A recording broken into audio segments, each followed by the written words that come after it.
Hello, everybody. Welcome to a new episode of the Dissenter. I'm your host, Ricardo Lopes, and today I'm joined by Dr. Katrin Salmon. He is a full professor in the psychology department at the University of Redlands. She is the co-author of Warrior Lovers. She has written chapters in numerous books, including Buss's Handbook of Evolutionary Psychology and The Literary Animal. She is also a co-editor of the books Evolutionary Psychology, Public Policy and Personal Decisions, Family Psychology and Evolutionary Perspective, and the Oxford Handbook of Evolutionary Family Psychology, both of those with Todd Shackelford, and also co-author with Katrin Schuman of The Secret Power of Middle Children. Her primary research interests include birth order and the family, reproductive suppression and dieting behavior, and female sexuality, particularly with regard to prostitution and pornography.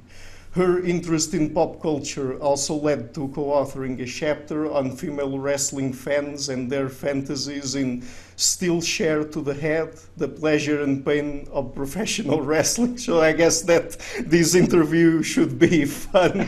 In the introduction, I'm already talking about prostitution, pornography, dieting behavior, wrestling, so let's see where this goes. Dr. Salmon, thank you a lot for taking the time to come on the show.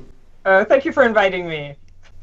Okay, great. So, let's start with perhaps a question about birth order. And I want to ask you about this because, as far as I know, at least, there have been some problems with the literature on the effects that birth order have, at least on some aspects of human psychology. Like, for example, there was that hypothesis where people said, I can't remember the author of it, but people said basically or proposed that it would make sense for siblings to acquire or develop different personality traits based on their birth order. Like, for example, an older sibling aligning more with the status quo or something like that, because it would be in their interest to align their interests with their parents, for example, and then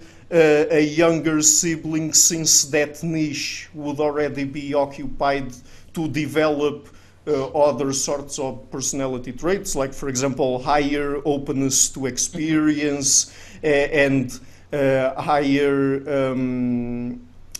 not extroversion, but maybe higher disagreeableness or something like that.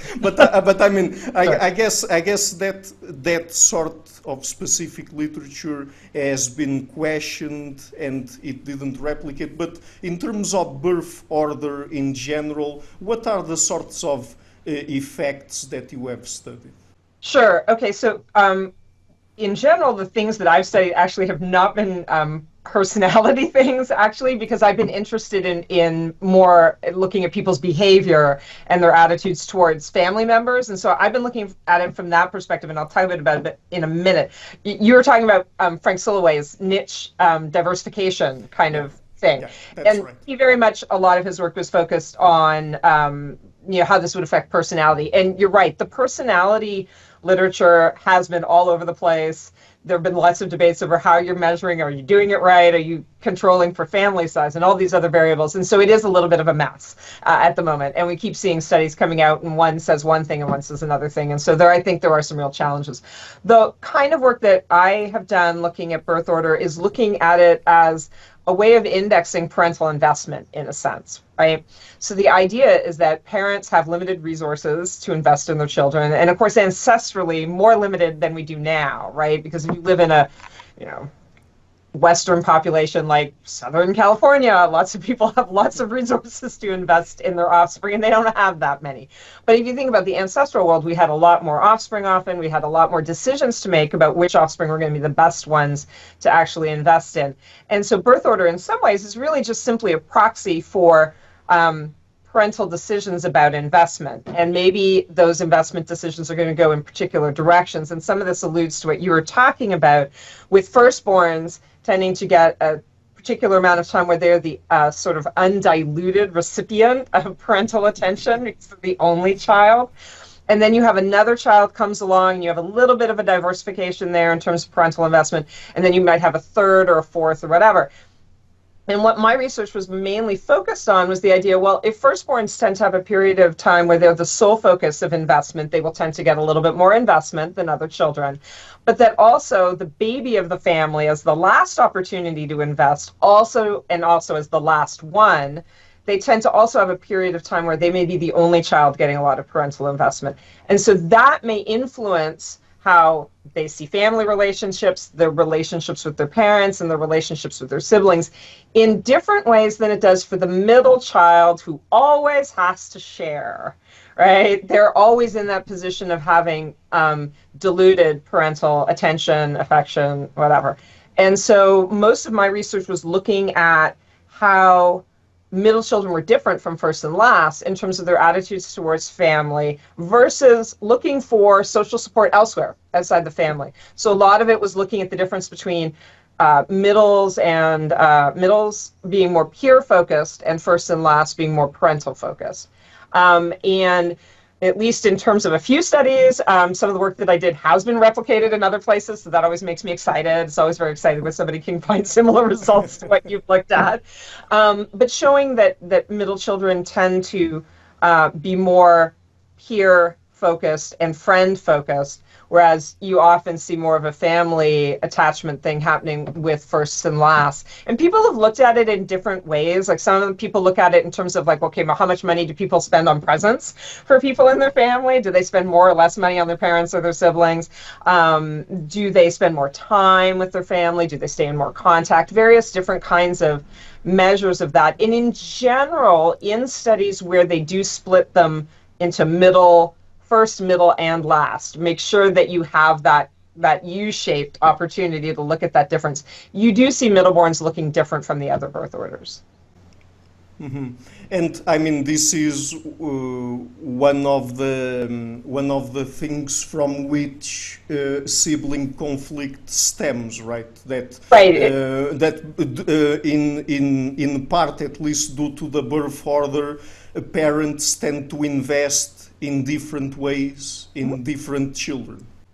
Sure, and almost so that's partially influenced by whatever the skills of the children are, right? So I mean, and in some cultures by the sex of the child. So there are some cultures where being the first boy is what's important. So the first girl might not get the extra boost, but the first boy does, even if the first boy is the second or third child, right? So there's those kinds of factors that influence it as well as how big the spacing is between them. But yeah, basically sibling conflict is conflict for the most part over shared resources, right? It's conflict over how parents divvy up their time and energy and resources. And sometimes, depending on how close they are in age, it can also be competition over like friends and social circles or mates if they're the same sex. But a lot of it will be over, like mom loves you best, or you got a bigger piece of the cake or something like that. So there's a lot of like territorial conflict that can happen between children in the same family. Mm-hmm. And there's also always a present dynamic of parent-offspring conflict, because you referred to, for example, sibling conflict over mates, but I mean, there's also parent-offspring conflict over the mates of the parents' offspring. Right? Sure, and I mean, that goes back to that sort of very basic kind of logic in Triver's early work, right? That if you look at parents' resource allocation, right? We're always looking at what's going to improve long-term reproductive success. And some children are better bets for actually being able to turn that investment from the parents into actual reproductive success of their own. And when it comes to those children's mating decisions, right, the parents aren't necessarily only interested in the genetic quality of children's mate choices. They're interested in what can they do for the rest of the family, and can this bring other opportunities for my other children, right? And so they might care, for example, more about the financial prospects of a partner than how pretty that partner is.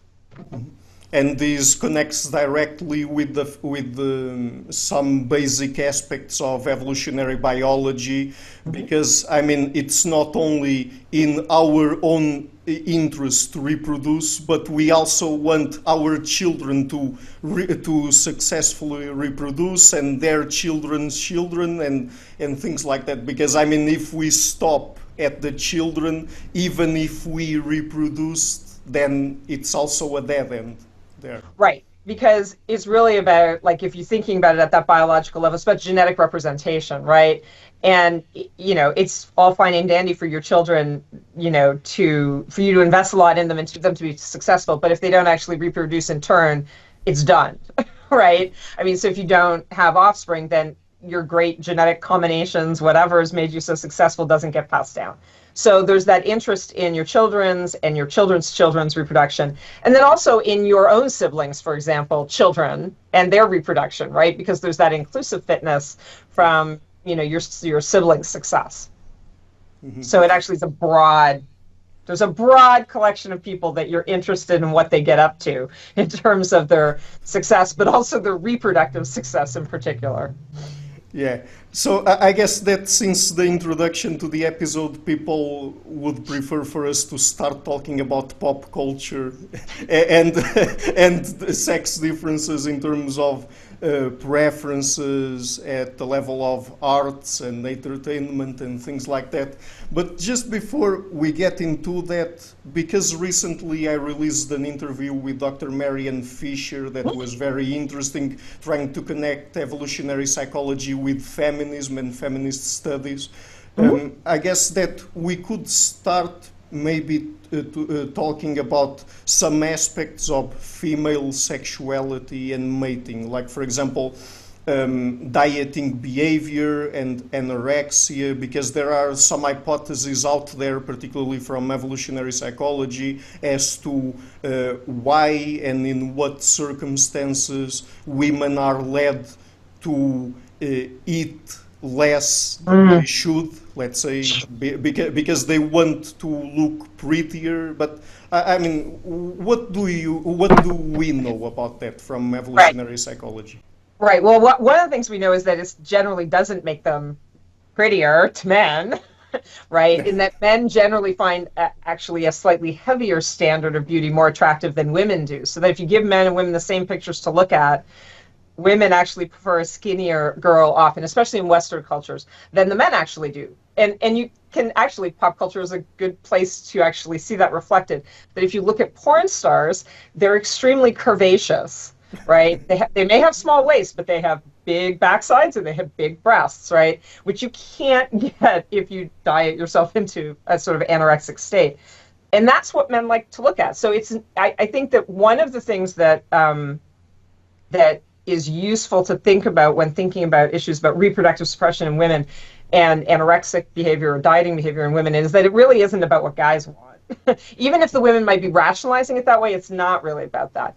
And so the work that I did, and a lot of it I did when I was doing my postdoc up in Vancouver with Chuck Crawford, was looking at reproductive suppression in two different ways. One way is to look at it as a way of self-regulating your reproduction in times when it's bad to reproduce, right? So one could imagine you've got times when you could have poor environmental conditions when it's not going to be good to reproduce. You've got a drought, something like that going on.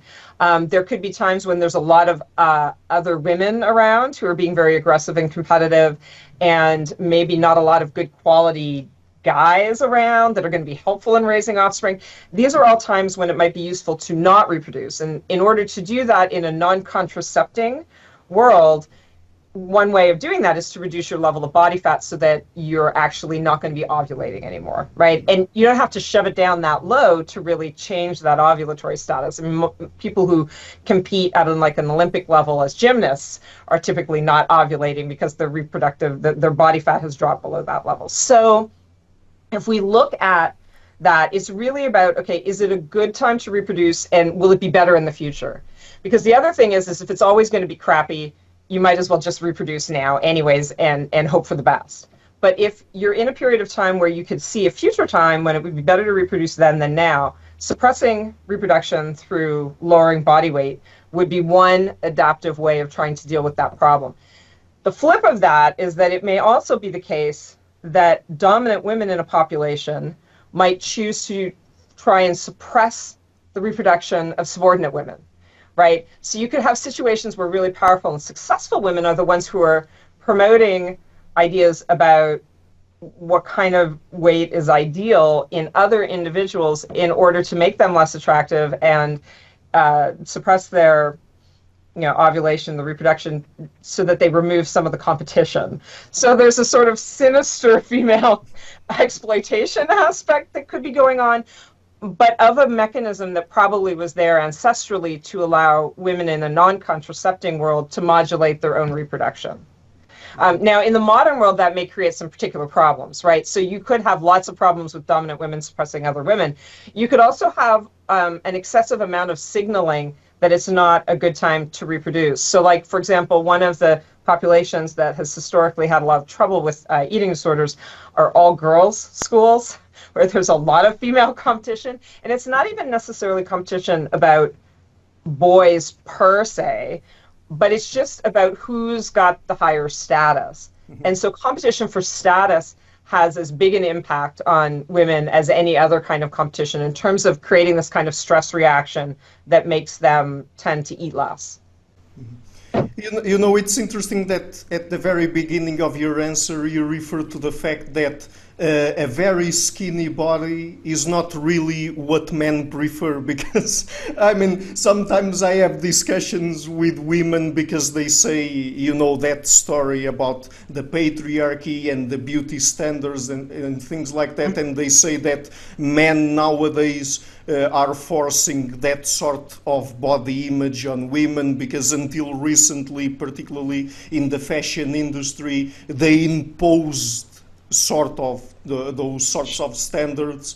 And I mean, but then I think, but I myself never liked that sort of body, and even other men and friends that I talk with, I mean, they don't seem interested in that sort of thing. It seems that it was just some sort of niche thing that happened during a certain period of time in the fashion industry, and now people are turning to the other extreme, and they want for obese women to be accepted, and that's also not good. So I mean, this is more complicated than people paint it, I guess.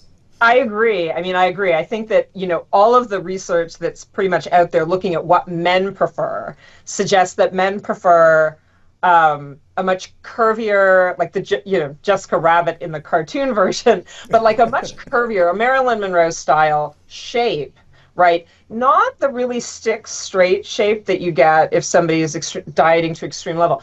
And part of that is because if you diet that much to the point that you're anovulatory, you really don't have a lot of body fat in the places girls normally have body fat. So you're losing that hip curve and you're losing the breast curve. And the issue with that is that you don't look like an adult woman anymore. Instead, you look like a boy or a prepubescent girl. And in general, adult men don't find prepubescent girls sexually attractive. They find sexually mature women and girls sexually attractive. And so these things that are markers of sexual differentiation, like breasts and the hip curve and all that, are exactly what men find sexually attractive. And so if you remove those, in a sense, you really are removing yourself out of the majority sort of group of what men find attractive. And again, I think the popular culture is a really good example of that. If you ask men to rank celebrity women in terms of what they find attractive, you see people like Angelina Jolie, you know, like that style of body build being considered attractive. And she may be very skinny, but when you look at her in movies, what they emphasize are the curves of her body, right? And you see it with other kinds of celebrity figures that are attractive that are in movies. And then you see it again with the pornography industry, which for the most part is about very curvaceous women. And even though there is a market for women who are young in pornography, or at least young looking, right, the sort of teen type thing, they're still sexually mature looking. And there's also a really big market for what they call MILFs, right? The older, a little bit older, not that old, but like 30-year-old, so I'm not going to say that old, but 30-year-old woman who is particularly sexually mature looking, looks like she could have had children, is very curvaceous. And you see a lot of demand for that. And I think that that's just simply a reflection of the fact that, yes, sexually mature women are what men are attracted to. And nobody should be surprised by that. Yeah, and I mean that bit about the MILF category in pornography, I guess that's very interesting because I mean they talk about them as if they are old women, but first of all, most of them are not really that old. They are Right. in their 30s, as you said, or somewhere around that. But not only that, but even the ones that are a bit older, they seem to me that they retain some of the characteristics that men associate with a healthy, fertile female body, right? It's as if they are still in their prime years, even if they are not really. Right, because I think there are many things about our modern environment that actually allow for women to look younger longer, right? So not only is there like the whole plastic surgery, sort of cosmetic surgery industry that can help us do that, but also many people, they might take better care of their skin, they wear sunscreen, they stay out of the sun, so they're less wrinkly. If you look at sort of populations that are living more the way that we did historically, the women do look older when they're at a younger age. So a 30-year-old there looks a lot older than a 30-year-old who's, growing up, in London or something like that, right? And so there's that difference as well. And so we tend to think about, well, this is the age range for fertility. But ancestrally, you didn't necessarily know anything about how old somebody was in terms of the actual years, right? You just, did they look fertile or not? Yeah. And nowadays, you could be 40 and look fertile and be a popular porn star if you still had that kind of physical, like you had large, full breasts, curvy shape, and not a lot of wrinkles, nice looking hair, no gray, all those kinds of things. Then, you look sexually attractive to men because you look fertile. Mm-hmm. And so that's why I think the MILF category is so popular, is that and I think also part of their appeal is that we have an idea that women at that age, if they're engaging in sex, know what they want, but also that if they're having that kind of sex, they may be interested in short-term sex, right? Mm-hmm. Because they may be already married, they may have been married and divorced, but whatever they're interested in, they're interested in short-term mating. And then that's also very appealing as a fantasy for a lot of men. Yeah, and I guess that they are also, they signal that they are more experienced than they know how to pleasure a man or something like that. And I guess that's also appealing to many men, at least. Yeah. And talking about pornography and also adding the topic of prostitution, I also wondered, because looking at the literature on the evolutionary psychology of female sexual preferences, for example, and mate preferences, that I always wondered if there was a set of personality traits that would make some women like being part of the porn industry or being a prostitute, because I would imagine that doing those sorts of jobs for most women wouldn't be that easy. Does that make sense? Yeah, that it wouldn't be that appealing to many women to engage in those. I think it does depend a little bit on a variety of things, and I think it may be different for pornography versus prostitution in some cases, because there's a lot more women who probably go, well, there may be women who go into pornography for this too, but there's less evidence for it, I think. But they go into prostitution because they don't have great job opportunities, but they need money. And they're young and attractive, and this is a way that they can make money.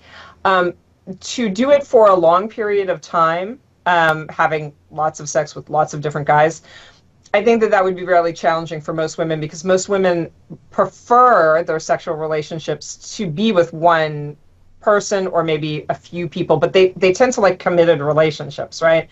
And they tend to have better sex in their committed relationships than they do in those sort of short-term or first-time kinds of interactions. And so if there are women who are going to be more able to deal with that kind of job, especially over a longer period of time, I think there are going to be certain personality traits that may have to do with things like sociosexuality, right? Are you just someone who has a more short-term mating strategy, right? So if you think about life history strategy, are you just, are you an RRK strategist, going back to that sort of thing? Are you a long-term horizon person or a shorter-term horizon person? And for the shorter-term horizon person, the theory is that the personality traits of those people are better adapted to that strategy, in which case you might see that. I think if you look at women and some of the studies that have been done looking at women in the porn industry, again, a lot of people used to have this idea that women who work in the porn industry, they all must have been abused or had bad things happen to them. And the data doesn't support that from studies that have been done looking at them. And there was one that was done, it's called, I don't remember the whole title, but it was called the Testing the Damaged Goods Hypothesis, basically.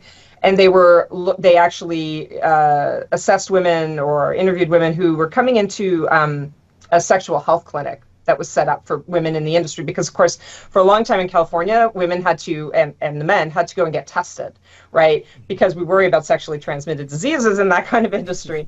And so they interviewed people in that kind of setting and got lots of information about their circumstances, why they went into the industry. So if you're looking at somebody who's going to be happy and psychologically healthy, engaging in pornography, maybe for as their whole career. Maybe they start as an actress and finish as a director or a writer or something, right, when they're older, because you can't do that forever, because of course, once you're much over 40, that's probably not going to be a big thing. But that you're going to be, again, high in things like openness to experience. You're going to tend to have a more recreational view of sex. You're not going to see it as being something that's just about relationships or something like that. It's about having fun. If you have that particular kind of mindset, you're going to do better in the industry. I think for men in general, they do fine in the industry, except that, again, if they have performance issues, I think that's very stressful for men in the industry. And Viagra helps that nowadays, so guys don't have that same problem. But that used to be the big problem for men, right? It's like, oh my God, there's 10 people staring at me and now I actually can't perform. And then that's bad for their self-esteem, right? That's hard for them. In a way that I think the industry doesn't tend to have effects on women's self-esteem in the same way.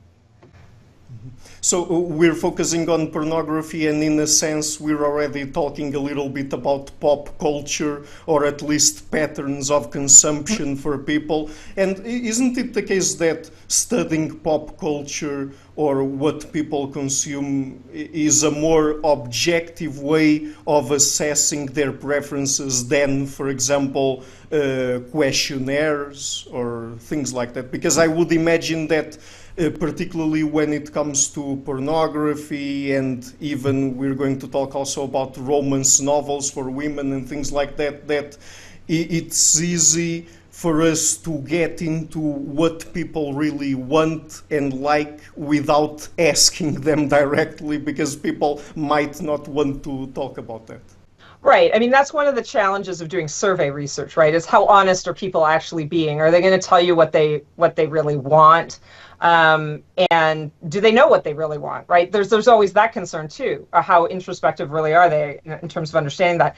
And so one of the advantages of any kind of unobtrusive measure of people's behavior is that it sort of removes that from the equation. So one of the things that I think is really useful about pop culture, but it's also, there's a lot of things that can be useful that are unobtrusive measures, but from what I'm interested in, pop culture is certainly a big one, is that those unobtrusive measures remove your interference with the participant that can influence their behavior. They're worrying about social desirability. Those things are sort of dropped out of the equation. So now if you get the same kind of results from your survey as you do from your unobtrusive measures, then I think you can feel pretty confident that you know what's going on, right? But if they disagree, something's not what you think it is in that kind of situation. And so, yeah, I think there's real value, whether you're studying pornography consumption statistics or you're studying homicide statistics, right? Both of those things tell you something about the design of the human mind in a way that you might not get if you were actually just asking people outright what they thought was going on. And so from my perspective, I think there's two really interesting ways in which evolutionary psychology intersects with pop culture. One is that you can use evolutionary psychology to better understand the pop culture itself if you are a researcher in those fields. But also for us, pop culture is a great artifact, right? Just like being an archaeologist and looking at the fossil record and looking at tools, we can look at what people watch, what they make, what they read, what they masturbate to, whatever. And it tells us something about what is going on inside their heads in terms of what's ideal. And also the other problem is, even if you look at people's actual behavior in the mating realm, right, what they actually do is not necessarily the ideal design, because there's compromises, right? Everybody might want a 10, but everybody doesn't get to have a 10 because not everybody else is a 10, right? So there's that negotiation that happens. And in pornography, you don't have to have the negotiation, right? It doesn't matter if the guy's a 2 or a 10, he can watch the same woman, and he probably will like to watch the same woman. Mm-hmm. But this works well with pop culture. So, because, for example, if we're talking about more historical sources of art, for example, because most of the art until a very recent period in history was basically commissioned by the elites. I mean, it could be the case that if we look back in time and we're trying to understand people's preferences back then and look into the pieces of art that reached us, I mean, it could be a little bit more misleading, because it could in a way express the preferences of the people who commissioned that piece of art, or even of the artist himself, and not of the people in general, right? Yeah, I mean, I think that in a sense, that's the beauty of pop culture, right, is that it appeals to the masses, and we're actually interested in the masses, right? We're not interested in one particular tiny segment of the population. If you've got millions and millions and millions of people consuming something, it tells you more than if you have, I don't know, even 100 people who are going to go to see this very specific art exhibit on a specific thing that in general people look at and go, yeah, I don't even understand that, right? So there's that high art thing and then the popular culture thing. And I think in many ways, the popular culture thing is the more informative.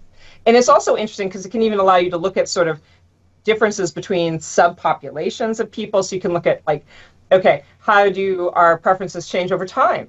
And what are they like for young males versus young females, and things like that, right? And I mean, that's a popular thing to look at in that sort of areas, to look at differences between males and females. And we allude to that with the discussion of pornography and romance novels. But you also see it even if you just look at the content of things. So if you look at the content of music that's produced and aimed at female audiences versus male audiences, you often get very different things. And one of the ways that I think, one of the nice examples that I like of illustrating that is you look at, rap music, which is largely targeted to a male audience. You see songs like Gold Digger, right? Sort of focusing on, okay, what men should be concerned about in women. And then you look at what's produced for women, and you look at things like, there's a Destiny's Child, No Scrubs, right? Again, you got to avoid those guys who are just going to be costly. You want to go with the guys that provide benefits. And so you really see like this great sort of illustration of what these groups are worrying about in the mating market. And we can also get insights into sort of niche groups, right? Mm-hmm. Because there are niche categories even in pornography and even in novels. And for example, later in the interview, we're going to talk about slash fiction. And I'm not sure if that's completely niche or not, but yeah. I would guess so. But anyway, there are particular categories that are not highly popular, but because we have such high numbers of people consuming those sorts of things, we can also get insights into psychological variability. Sure. I mean, one of the things about, I think in particular about internet pornography that's so interesting is, of course, because it's cheap, right? As opposed to when we only had things that were made in film and you had to be sure that it was going to sell well. It really had to appeal to the widest range of people. Nowadays, you see internet pornography, it can be whatever small niche even if there's only a handful of people that are interested in it, you'll probably find it online. And so and I do an exercise on that with my students in one of my classes, and I have them go on the internet. It's like, okay, tell me what stuff you can find. And they find all sorts of things. And sometimes they're shocked at what they find, and sometimes they're amused, and sometimes, the reactions can be quite interesting. But you'll find everything from like pornography that's exactly what you would expect, where it's younger girls, all very attractive, just sort of really ordinary sex. But then you'll also find, BDSM, you'll find somebody like a site that's where it's just clowns having sex. Which to me is the most horrifying thing that I could actually ever imagine, because I'm totally afraid of them. But you can see everything really in the range of what people might possibly be interested in. And that tells us something about the fact that there are big individual differences, even though there are all these things that are very common as well. And so that's an interesting message and a useful one for people to have. And there's nothing particularly wrong with the variation. It's variation. And there's always variation in those kinds of traits. As long as it's not variation that's particularly maladaptive in terms of reproduction, it doesn't matter. Mm-hmm. And that's important, right? Because I guess that one of the big criticisms that many people put forth against evolutionary psychology is that perhaps it tends to focus a lot on human universals or universal psychological traits of people. And I mean, when we think about individual differences, maybe we connect them more with disciplines like behavioral genetics and things like that. But I mean, even in evolutionary psychology, we can also understand how individual differences evolved. Right? Sure. I think there's a lot of really good research on a broad level being done looking at individual differences within evolutionary psychology. And I think if you look at papers published in journals like Personality and Individual Differences, there's an amazing number of evolutionary psychologists that are publishing in journals like that, because they are interested in not just in universals, because part of it is the mechanisms may be universal, but of course the environment influences the output.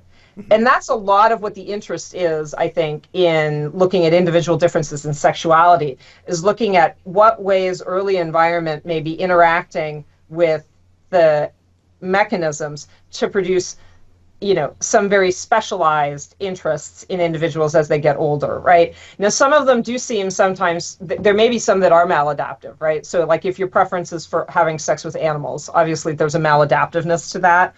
But if your preference is simply to engage in sexual interactions with someone who just, maybe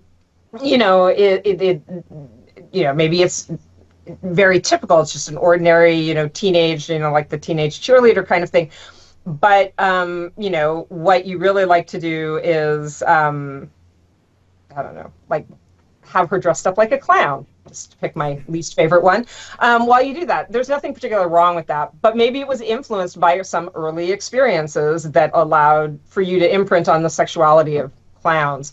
Don't want to think about how that happens, but those things could happen. And I think, again, for evolutionary psychology to fully mature as a field, we need to not only be able to explain those universals, but we need to have good theories for discussing where those individual differences also come from. And I think the environment's going to be a big part of that, but also maybe some epigenetic effects, right? Where it's, parental environment as well that's influencing then, what you see in the offspring. Mm-hmm. And perhaps also consider a little bit more the learning component during people's development.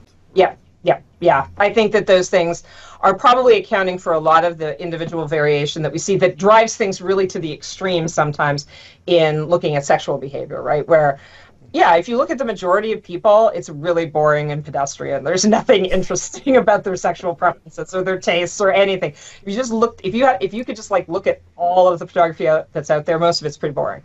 Although maybe that's partially a woman's approach to that, which I guess is a different issue as well. But there is certainly lots of variation, and that variation does need to come from somewhere. And if we can't explain it, then our theory isn't good enough. So I think that we need to focus more on what those factors are. Mm-hmm.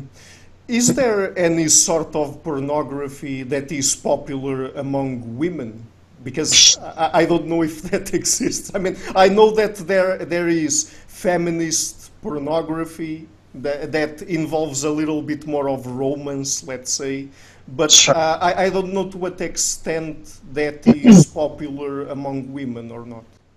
Yeah, there's actually a lot of debate about that. So, I mean, and some people, of course, would point out it if what we're really talking about is what kind of erotic fantasies do men and women want to engage with in pop culture, that for men it's more visual pornography and for women it's more written pornography, which may translate into romance novels or 50 Shades of Grey or Slash or whatever other kinds of things women consume. They do seem to be less inclined to consume visual pornography. Now, trying to get good statistics on women's consumption of online pornography, I think, is actually quite challenging. And Marianne Fisher and I have looked at this, but also looking at, like, Pornhub, for example, releases statistics about consumption on their site, but they don't tell you how they actually determine some of the information in that.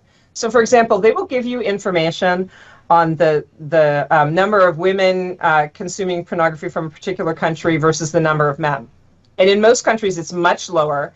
The only country, well, the one country that really kind of stood out in their last data thing as having a rather large proportion of women consuming pornography was the Philippines. Not quite sure what was going on with that or why that would be the case, but that was one that stood out oddly a little bit. However, they don't tell you how they know whether the consumers are women or not. So are they looking at people who are only registered users who are paying for access to the site? Or are they somehow doing something with people's IP addresses and trying to analyze from their activity whether they're male or female? And I think that that could be problematic because, again, it leaves you open to, are these really women or are they men? And how do you know? Yeah. So I think it's unclear how much consumption is going on at that larger level of that. Now, there is pornography that is supposed to be, as you say, feminist pornography or more female-friendly pornography that is a little bit more story focused and has more foreplay and like all this kind of stuff. But it's not really top selling, and I think that is a reflection of the fact that in general, most women aren't as interested in looking at it. They're more interested in imagining it. And so reading about it, you can picture them looking like however you want. You're not sort of locked into that. And you can picture as much or as little as you want, depending on how explicit you want your fantasies to be. There is also some, lesbian pornography that is produced for lesbian women. And you get very mixed responses from lesbians as to whether they like it or not. And many of them are not high consumers of it. So again, it's not a big money-making event. I mean, if you look at where the big money has been historically in pornography, it's been in heterosexual pornography produced for men and homosexual pornography produced for men, because gay men are also very active consumers of pornography. And kind of look for what you would expect them to look for, that there's a lot of really young, attractive guys in those movies with nice bodies, right? Which is also why some women will say it's actually more fun to watch gay porn because everybody looks like they're enjoying themselves and the guys are all good looking. So, but it's still not like a volume thing like it can be for men, I think. Mm-hmm. You were referring to the fact that men are more visual when it comes to sex, and just the other day I interviewed Diana Fleischman a second time, and I was telling her that we are really simple-minded when it comes to sex, because you go into a men's public bathroom and you see, for example, two circles and an inverted triangle on the door or on the wall, and we think that's the most amazing thing in the world. Yeah, no, I agree. I think that there are substantial differences, right? Which just comes back to basic, right? Like, I mean, men can assess so much visually, right, about women. So all that fertility stuff, that's visual information. Knowing whether a guy is going to actually hang around and help you raise kids, you can't tell by looking at a guy, right? You need all this information about him. And I think that's why there's so much written stuff, because written stuff isn't just about sex. It's about mate choice and long-term mate choice. And there might be really hot sex in there, because there are lots of women who like to read about really hot sex. But it's not the only thing that's in there, right? And with pornography, it's really about the arousal, right? And if it's not doing that job, guys aren't going to watch it. Like, if like, you're not going to put on a porn and watch it for like 2 hours just to watch it. Like, that's not what guys do, right? It's like the study that was done looking at how long people in hotel rooms watch adult films, showing that on average it's 15 minutes, right? It's long enough to get the job done. Yeah. And then turn it off. And so I think there's that sort of fundamental difference in terms of how men and women are interacting with the actual pop culture product, that there's a different purpose to it as well. And so that visual part is very essential to the male purpose. It's not as essential to the female purpose, because they're not necessarily masturbating while they're doing that. Whereas the majority of men who are consuming pornography are doing it for a masturbatory reason, whether they're doing it at the time or whether they're storing up a visual, record for later. It's really focused much more on the gratification. Whereas for women, there's something else that they're getting out of it. Mm-hmm. So let's get a little bit more into women's preferences in terms of romance novels. I took this from your book, Warrior Lovers, and you talk a little bit about what they prefer in the male characters. I mean, the heroes of the stories there, I guess. And you talk about, for example, physical appearance, physical and social competence, intense love for the heroine. So could you tell us about that, about what are the specific traits that women prefer in an idealized man, let's say? Right. The romance novel hero. I mean, really, when you look at and other people have looked at this as well, but if you look at the romance novel hero, really there are sort of two big components. There's genetic quality, right? And there's commitment. These are the things that are important in the long-term mating thing, right? And so the physical appearance, he's always like tall, right? Like the guys are always tall. They don't have to be like, giant, but they're always tall. They're always physically fit. They're always capable men. So like the feeling that like if something bad happened, they would be able to deal with the consequences, right? All of these things that would make someone a good provider and a good protector, right? Which ancestrally would have been super important. But also the whole thing about their intense love for the heroine, that's about the commitment part, right? Because you kind of have to somehow get past the fact that a lot of times guys might want sex, but not commitment, right? But if you're looking for a long-term mate, you want the guy who's willing to commit. And that has to be the guy who can't live without you, right? And so that's what you see in the romance novel, is that there are these male characters where in the end they're so in love with the heroine that they cannot live without her. And that's sort of the assessment of, okay, if he's that intensely into you, he will actually stay with you as you get older and as you raise your children and you go through that sort of process. And so there's part of it is about, the hero as a, physically strong, competent man, and maybe socially dominant, but then there's also that part that's about, is he going to be a good dad? Is he going to be committed to a long-term relationship? And of course, again, one of those things you sometimes can visually access easily. The other one, I mean, you can't. You need the story. You need all that extra information. It's also why women talk so much about guys when they're dating them and starting it out. They want to know what everybody else thinks, right? Just like, you want to assess what kind of guy is he? And what you really mean is he going to be committed? Is he going to cheat? Is he going to be that kind of guy? And so romance novels are really about finding guys that are the perfect guy, which, I mean, most guys are not going to be perfect like that. And a lot of times you'll get guys that will be willing to commit, but they may not be as high as you would like them to be on one side of the scale. Or if you get a guy that's like, the physical perfection, dominance, whatever part of it, he might not be the one that's as committed to the relationship, right? And so in romance novels, they get the perfection of what they want. They get both, even though in real life, both is hard to come by. But that's why the heroes look the way they do, I think, and why you don't, there was this period of time when Harlequin tried to run this series with what we sort of jokingly referred to as kindler, gentler heroes, guys that were kind of a little bit more sappy, a little bit more new agey, in touch with their feminine sides, and it didn't sell well. But that's not what women want to fantasize about. That they actually might choose a guy like that because he might be a really good dad, but they don't want to fantasize about that generally. The fantasy is about, the manly guy who's like just devoted to you kind of thing. And so that's what you see when you look at the heroes of most romance novels. Mm-hmm.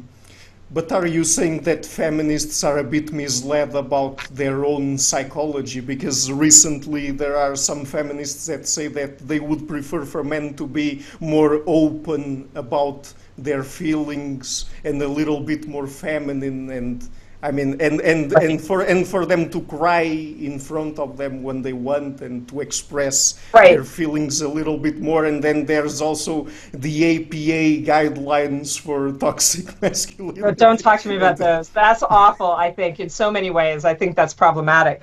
Because I think it also is telling men that if they're what many people might call traditional men, because I wouldn't call it toxic necessarily, but like if you're a traditional guy, they're saying that that's bad, that you should be something else. It is like there's no evidence that that's bad. And I think, my view on, I cannot speak for what some feminists might or might not want in their man. Sure. But what I would think is that, we do know that we're not always aware of our motivations, right? That's why we actually do things like look at pop culture, not just look at what somebody says on a survey. I would suggest that sometimes when women say they want those kinds of men, that's because they want men that they can control. Okay, that's interesting. And that are submissive to them, right? As opposed to men who are actually going to be their equals. And I think that that's one of the challenges sometimes of dealing with this balance, in terms of what men and women want out of relationships with each other is like, you want men to provide certain things, and then you say, well, okay, but I don't want you to do this. And I think that some of these things are they go together in a clump, right? So you might say that you want a kinder, gentler guy, but do you want a guy who can also do repairs of your house, and that if there's a natural disaster that he actually will be useful? These things, if you want them, sometimes those things are all going to come in a clump together and you're not going to get both sides. So I'm not sure how often you get those combinations, the way that some people would like to have them. But I also think that in general, there has been, and whether it's an honest thing in terms of what people really want, or whether there's an agenda around it in terms of, whether it's in terms of controlling men or something about women's roles, that there is a definite push to make men less traditionally masculine. And we tend to discourage boys from being very aggressive, while at the same time often encourage girls to be aggressive, right? We think it's great to be a tomboy for girls, but boys who roughhouse, that's a problem. And that's really kind of a weird thing to do, because you're sort of suggesting that there's something wrong inherently with being male. And I think that's a problem. Because I don't think there's anything inherently wrong with being male or female. They don't have to be the same thing. And that may be part of it, right? If the philosophy is that there are no differences between men and women, well, you're going to have to change men and women to get rid of the differences that actually are there. And so that might be part of it, right? Is an agenda of trying to remove those differences. But I don't think that that's a very easy thing to do. I think hormonally we're different. And you can find some girls that act more masculine and some boys that act more feminine. But a lot of times, too, if you look at that, you can see hormone differences in those individuals that are influencing that. Mm-hmm. And that's the thing, right? Because, when, for example, feminists talk about gender and they deal with it as if it was something completely separated from biological sex, let's say, and they say that it is just the set of psychological characteristics that are usually associated with men and women, but that they are only or they are just socio-cultural constructs. It's not, I guess, that they are saying that people should be just what they want. I guess that many times what they're saying is that men and women should be something that they idealize that they should be, I guess. Because, when you were saying, for example, that people are saying that boys should be less aggressive, and girls, I mean, we could be a little more permissive about that in them. I mean, they are making statements still about how boys and girls and men and women should behave. So. Right, it's all prescriptive. Whether you're saying they should be more similar, or you should say they should be more different. I mean, It's still prescriptive, as opposed to just saying, well, they are the way they are. I mean, just let them do whatever they want. Like, it's like when you look at children's toy preferences, right? In general, boys and girls prefer different toys. There are some boys that like girls' toys, and there's some girls that like boys' toys. And we do have, I think, at least in Western cultures, more sort of proscriptions against boys interacting a lot with girls' toys. But that's because there has been a long history of sort of associating that with those boys being homosexual and a general societal disapproval of that, and that somehow if they do that, it's going to make them more likely to, which there's not a lot of evidence that somehow interacting with your sister's Barbies is going to make you, not like girls and like boys. But we tend to encourage girls when they want to play with their brother's trucks and things like that. But I think even, beyond that, if you look at how they interact with their toys, they even play with them different. If you give them both action figures, which is what we call it when boys play with dolls, they don't play with them the same. Even when they're very little, boys are much more aggressive with their toys. They don't take care of them as well. They tend to throw them off the building. They have G.I. Joe, he dives off the roof. Whereas girls, if they have those sort of things, they have like an apartment, and they might, be playing together, and maybe they play house, and they have a boy, like G.I. Joe and Barbie, and, they get married and live in an apartment together or whatever. But they take care of them in a way that's different. It's like if you look at what happens to children's toys over time, boys' toys end up getting thrown out more as they get older, not just put in a box, because they get damaged so much by the level of play and the style of play, right? Whereas girls, if they have a little car, maybe they have one of their brother's cars as a hand-me-down, they'll have a bed for it and a blanket, and maybe it marries another car. I mean, there's a different way of thinking about some of those things. And I think when we say, well, they're the same, you're kind of missing out on that. It's kind of shocking, because you think if you've had children, you would recognize that. If you've had boys and girls, you see that they're different right from the start. And it's a weird thing to imagine that somehow that's a problem and you should erase it. Mm-hmm. Right.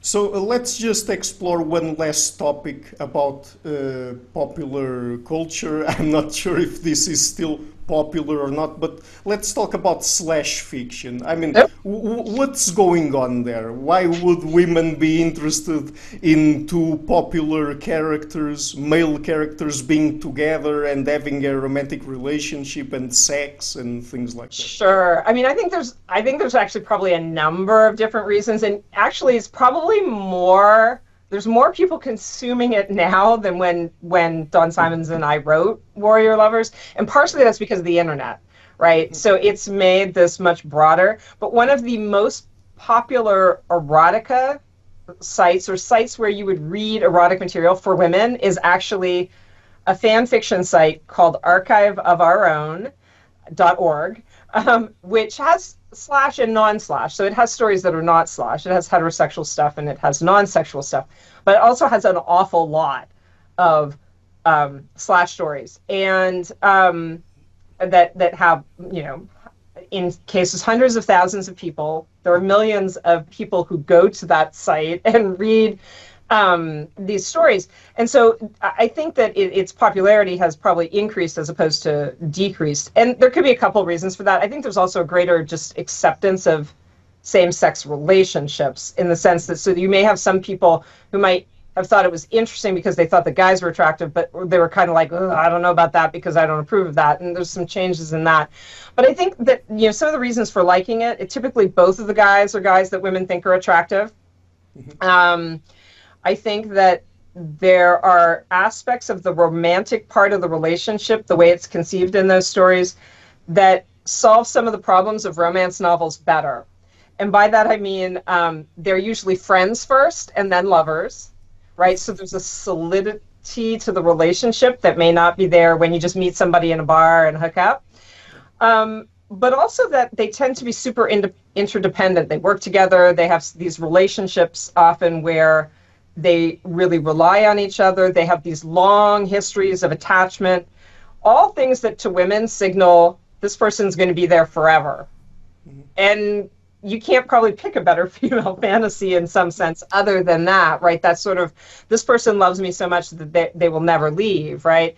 And so I think that is certainly part of it. I think there may be, if you look at the individual differences aspect, like why some women like this and some women don't, I mean, obviously views about homosexuality or something like that would be one thing that would influence that.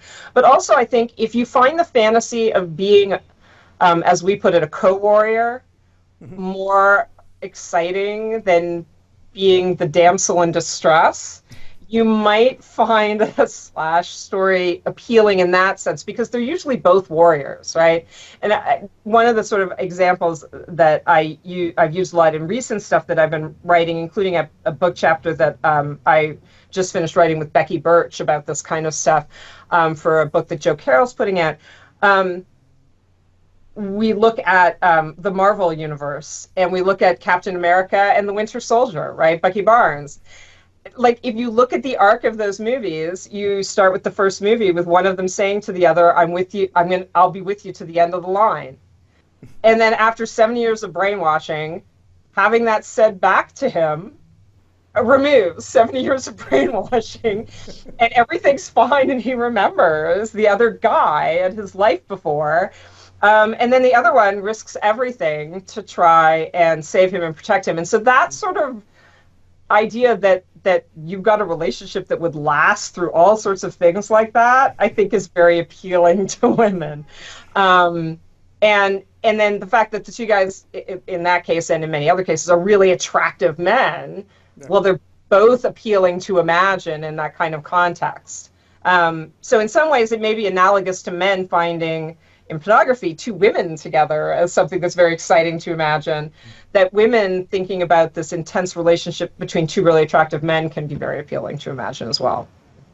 So I think that's part of it. I also think it's interesting because in Japan there's a similar kind of genre called yaoi, where they read their comic books, their manga, and it's two boys. Typically they're high school age or slightly older. And they market it to teenage girls. And it's been like that for a long time. It's much more accepted over there. It's just like one of those things. You can buy them in any store. They sell them to their kids. And some of them are really explicit and some of them are not. But again, they tend to be very focused on these sort of same-sex relationships. And so some of it may be that women who are interested in non-traditional roles for women may find those stories very appealing. Mm-hmm. So I think that's part of it anyways, for the individual difference aspect anyways. Yeah, let's not start talking about Japan, because I'm a really big fan of Japanese culture, but there's a lot of things there to analyze, because when you start talking about manga and genres of manga and anime, oh boy, yes. you would have a lot there to analyze. Tentacles and all sorts of other things. Yeah, it's very different. I agree. It's much more complex than what you see over here. Yeah, sure.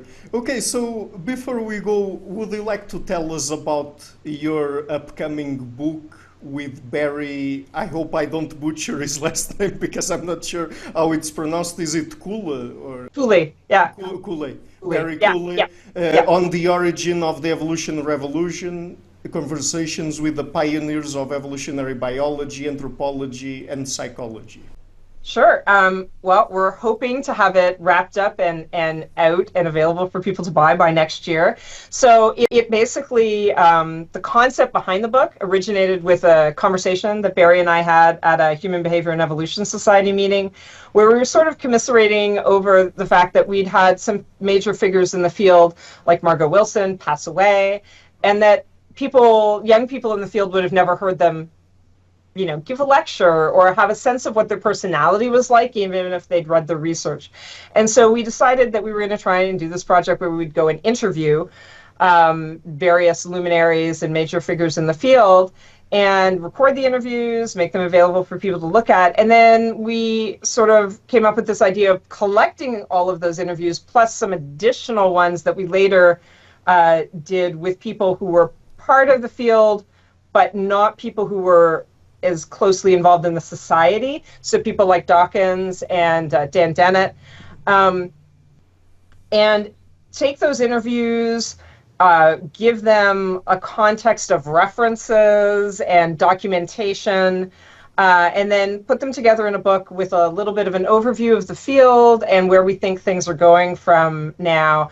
And so really to sort of give it as a sort of historical documentation for partially for the society, but also in general as a sort of historical marker of how the field developed and the way that different people's personalities shape that. Because we always forget that, right? We think, okay, well, there's these theories and these things happen, but some of it happens because of the personalities of the people involved and who wants to organize things, and who's really good at doing different kinds of tasks, and who has relationships with whom, and who had supportive schools and which people didn't. And it gives you a real sense of how many things have to come together for seeing real big changes in the way people think about science, but also in the way fields develop. So it's been a very interesting experience. Mm-hmm. And when will it be out exactly? Do you already know the month? Or no? We don't know. We don't know the month. It'll be sometime next year, but we don't have the exact date yet. Yeah, it's still the final manuscript still needs to be delivered to the publishers. So soon, hopefully. It's been a while in progress, so it'll be nice to see it actually get done and out there. Mm-hmm. Okay, so for the audience, I've already watched the video interviews and they are great. So I haven't read the book yet, but I already recommend it to everyone when it's out to go out and buy it, because I'm sure that it will be a very interesting piece of literature, particularly for people who, like me, like evolutionary psychology. So, Dr. Salmon, just before we go, would you like to make reference to any websites or other places where people can get access to your work? Sure. I guess, you know what, the easiest way to get access to my work is actually to go to ResearchGate and type my name in, and I've got most of my papers uploaded there, but anything that's not uploaded, you can always contact me for. And if you're interested in the human behavior and evolution society in general, hbes.com is the website for the society. It has information about many of the people who've been on your show and their work, and also the conferences that we put on as well. Mm-hmm. Okay, great. So I will be leaving links to all of that and the rest of your work in the description box of the interview so that people can go and check it out. It's very interesting. And Dr. Salmon, thank you again for taking the time to come on the show, and it was a really fun conversation. So thanks for having me. It's been a lot of fun. Hi everybody, thank you for watching this interview until the end. As you might have noticed, I've started this channel in February 2018 and have been putting out regular interviews with academics and intellectuals from a variety of fields. To keep the channel sustainable, I would like to ask you to please visit my Patreon page and to consider making a pledge there. Any amount, even $1, would already be a great help. Otherwise, and if you don't like Patreon, you also have the options of supporting me via Subscribestar or PayPal. All of the links are in the description box of the video. Otherwise, and if you like what I'm doing, please share it, leave a like, and subscribe to the channel. I would also like to give a huge thank you to my patrons Karin Litske, Anne Blanchett, Perelga Larsen, Lau Guerrero, Chantel Gelinas, Francis Ford, Hans Frederick Sunda, Brian Rivera, Lucas Stafiniak, Sergio Condriano, Janne Henninen, Ricardo Vladimiro, Craig Healy, John Connors, Adam Castle, Vega Gidi, Olaf Alex, Jonathan Wissel, Dr. Jerry Mueller, Herbert Gintis, Rutger Voss, and Bo Weingard, and my three producers, Isar Webbe, Rosie, and Jim Frank. Thank you for all.